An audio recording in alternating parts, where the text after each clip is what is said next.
Assalamualaikum warahmatullahi wabarakatuh. Hai semuanya, perkenalkan nama saya Saadatul Dara ini biasa dipanggil Dara. Saya dari Fakultas Ekonomi Bisnis Prodi Manajemen. Saya dari kelompok Lloyd Blankfen kelompok 10. Inilah cerita sejarah dari Bangkalan. Bangkalan merupakan kabupaten yang berada di Pulau Madura, Provinsi Jawa Timur. Lokasinya tepat di ujung barat sehingga berbatasan langsung dengan Laut Jawa. Bangkalan berasal dari kata bengkah dan laan, yang artinya mati sudah. Istilah ini diambil dari cerita legenda tewasnya pemberontak Sakti Kek Lesap di Madura Barat. Lesap muda yang suka bertapa ini suatu hari bertapa di Gunung Keker, wilayah Bangkalan dalam waktu yang cukup lama. Setelah bertapa, dia lalu memiliki kemampuan untuk menyembuhkan segala macam penyakit. Kemudian oleh raja yang ada di Pulau Madura, Lesap dipanggil dan diperbolehkan untuk tinggal di sebuah rumah di desa Pejangan dan menjadi ahli pengobatan di sana. Beberapa waktu berlalu, Kek Lesap lalu berambisi untuk memegang pemerintahan di Pulau Madura dengan melakukan pemberontakan. Kesaktian Kek Lesap membuatnya mampu menguasai kerajaan Sumenep dan kemudian disusul ke Pamekasan.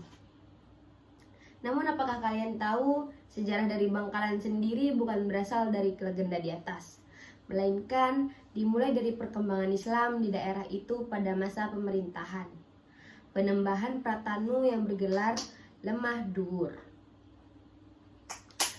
Penembahan Pratanu diangkat sebagai raja di tahun 1531 setelah ayahnya, Raja Pragalba, wafat. Jauh sebelum pengangkatan itu, Pratanu sempat bermimpi didatangi orang yang menganjurkan dia memeluk agama Islam. Mimpi ini diceritakan kepada ayahnya yang kemudian memerintahkan Patih Empu Bageno untuk mempelajari Islam di Kudus. Perintah ini dilaksanakan sebaik-baiknya. Bahkan Bageno bersiap masuk Islam sesuai saran Sunan Kudus sebelum menjadi santrinya selama beberapa waktu lamanya. Ia kembali ke Arosbaya dengan ilmu keislamannya dan memperkenalkannya kepada Pangeran Pratanu. Setelah itu, Panembahan Pratanu mulai masuk Islam dari ajaran Empu Bageno. Ia kemudian menyebarkan agama itu ke seluruh warga. Setelah itu, Panembahan Pratanu mulai masuk Islam dari ajaran Empu Bageno. Ia kemudian menyebarkan agama itu ke seluruh warga Arosbaya. Namun, ayahnya justru tidak tertarik untuk masuk Islam. Perkembangan Islam itulah yang dianut oleh pimpinan di Kabupaten Bangkalan ketika akan menentukan hari jadi kota Bangkalan. Sekian video cerita sejarah Bangkalan dari saya. Semoga menambah info untuk kita semua.